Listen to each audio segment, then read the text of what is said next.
গন্তব্য নারায়ণগঞ্জ। সকাল সকাল ঘুম থেকে উঠে স্টেশনে এসে দেখি এই অবস্থা।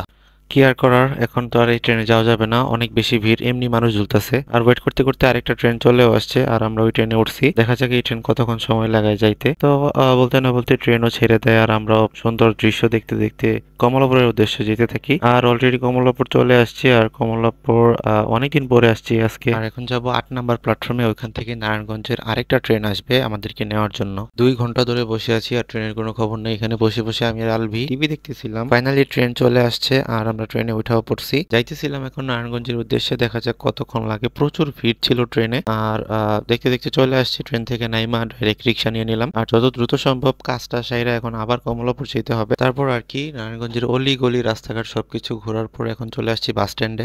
বাস দেখে দেখতে না দেখতেই ছেড়েও দিছে। আর এখন যাব আমরা গুলিস্তান, আর তারপর যাব কমলাপুর, আর তারপর সেখান থেকে ট্রেন ধরে সোজা বাসায়। সো এই ছিল আজকের ছোট্ট একটা ব্লগ। ধন্যবাদ সবাইকে।